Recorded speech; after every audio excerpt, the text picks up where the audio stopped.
أعوذ بالله من الشيطان الرجيم. بسم الله الرحمن الرحيم. الحمد لله الذي أنزل على عبده الكتاب ولم يجعل له عوجا قيما لينذر بأسا شديدا من لدنه ويبشر المؤمنين الذين يعملون الصالحات أن لهم أجرا حسنا ماكثين فيه أبدا وينذر الذين قالوا اتخذ الله ولدا ما لهم به من علم ولا لآبائهم كبرت كلمة تخرج من أفواههم إن يقولون إلا كذبا فلعلك باخع نفسك على آثارهم إن لم يؤمنوا بهذا الحديث أسفا إنا جعلنا ما على الأرض زينة لها لنبلوهم أيهم أحسن عملا وإنا لجاعلون ما عليها صعيدا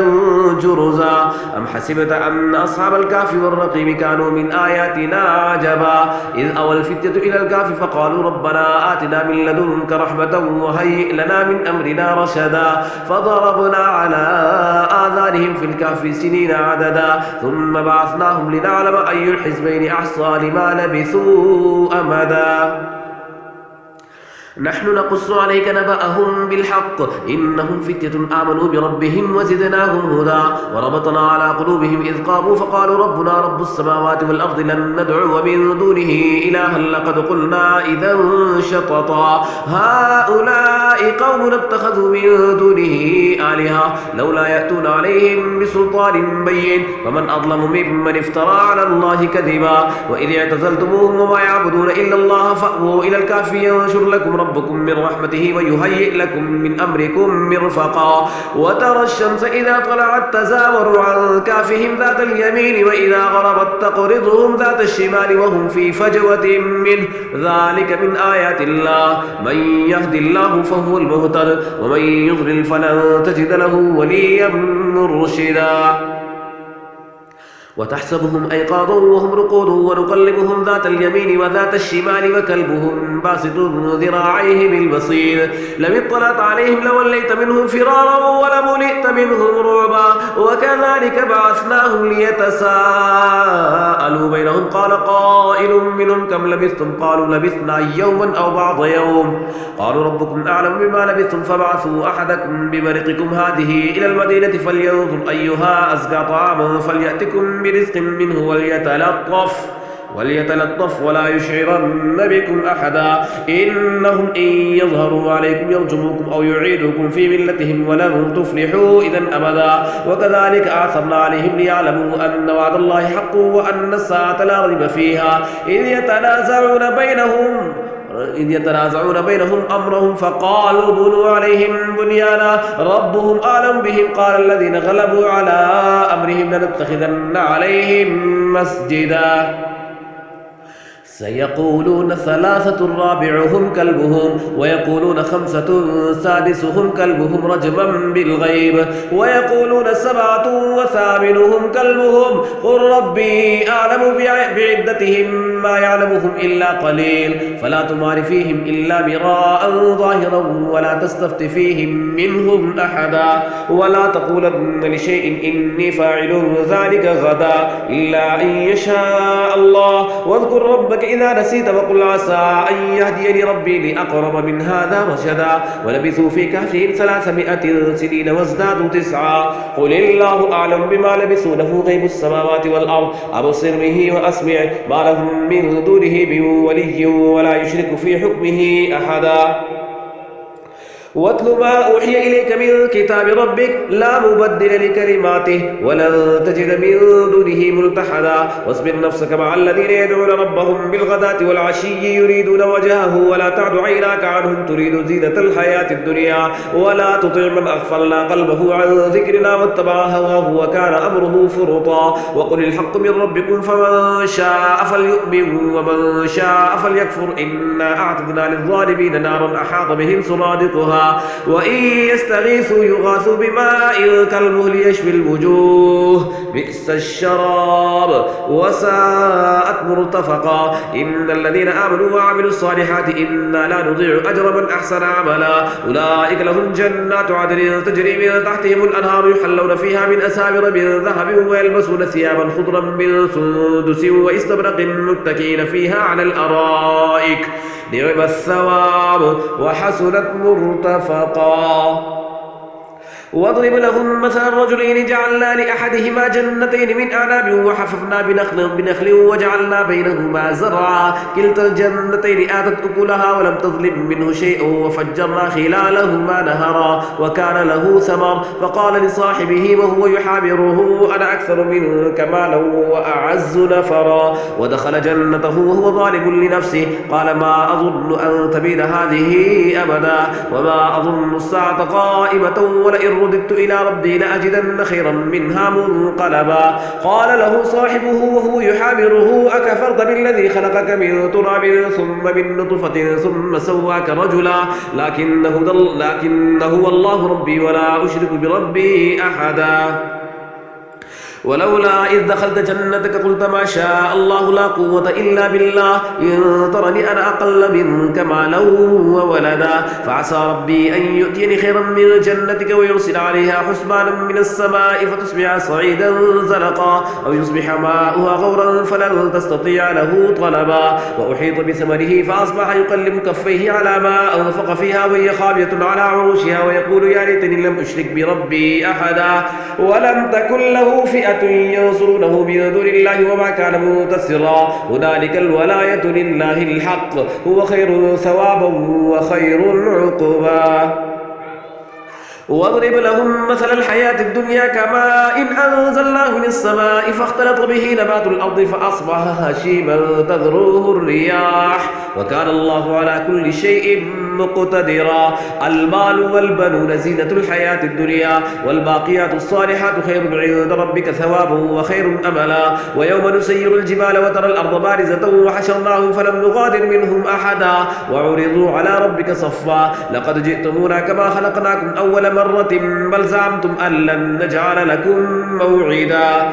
ووضع الكتاب فترى المجرمين مشفقين مما فيه ويقولون يا ويلتنا ما لهذا الكتاب لا يغادر صغيرة ولا كبيرة إلا أحصاها ووجدوا ما عملوا حاضرا ولا يظلم ربك أحدا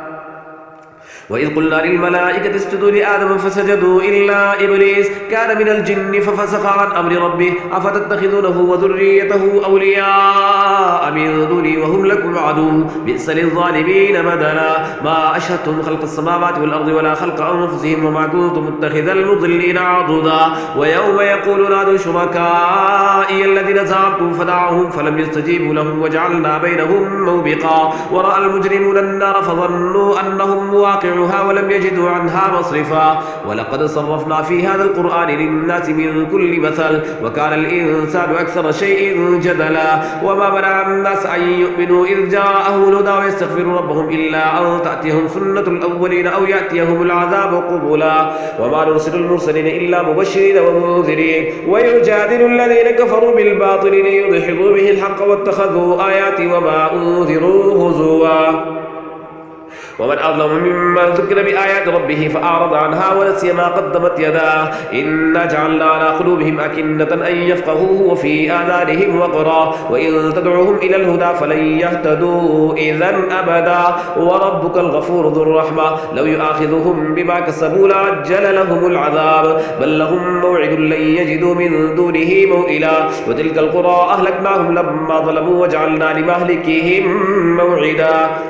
وإذ قال موسى لفتاه لا أبرح حتى أبلغ مجمع البحرين أو أمضي حقبا فلما بلغا مجمع بينهما نسيا حوتهما فاتخذ سبيله في البحر سربا فلما جاوزا قال لفتاه آتنا غداءنا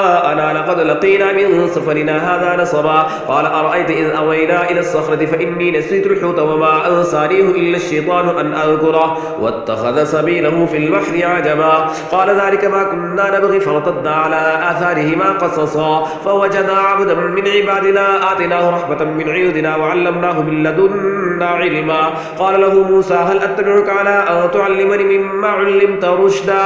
قال ألم أقل لك إنك لن تستطيع معي صبرا وكيف تصبر على ما لم تحط به خبرا قال ستجدني إن شاء الله صابرا ولا أعصي لك أمرا قال فإن اتبعتني فلا تسألني عن شيء حتى أحدث لك منه ذكرا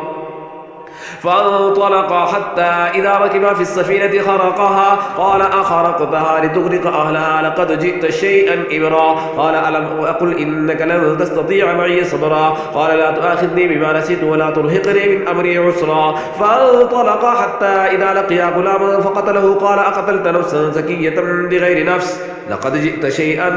نكرا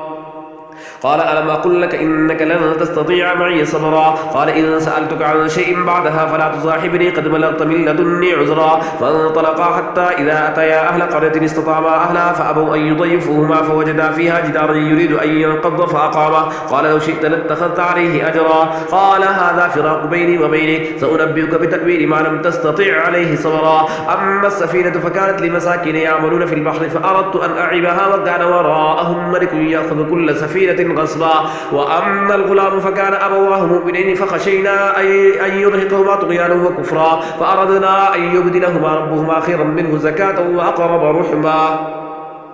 وأما الجدار فكان لغلامين يتيمين في المدينة وكان تحته كنز لهما وكان أبوهما صالحا فأراد ربك أن يبلغا أشدهما ويستخرجا كنزهما رحمة من ربك وما فعلته عن أمري ذلك تأويل ما لم تستطع عليه صبرا ويسألونك عن ذي القرنين قل سأتلو عليكم منه ذكرا إنا مكنا له في الأرض وآتيناه من كل شيء سببا فأتبع سببا حتى إذا بلغ مغرب الشمس وجدها تغرب في عين حمئة ووجد عندها قوما قل لا يا ذا القرنين إما أن تعذب وإما أن تتخذ فيهم حسنا قال أما من ظلم فسوف نعذبه ثم يرد إلى ربه فيعذبه عذابا نكرا وأما من آمن وعمل صالحا فله جزاء الحسنى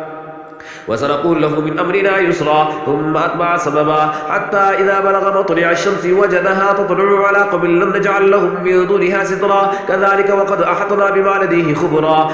ثم أتبع سببا حتى إذا بلغ بين السدين والسدين وجد من دونهما قوما لا يكادون يفقهون قولا قالوا يا ذا القرنين إن يأجوج ومأجوج مفسدون في الأرض فهل نجعل لك خرجا على أن تجعل بيننا وبينهم سدا قال ما مكنني فيه ربي خير فأعينوني بقوة أجعل بينكم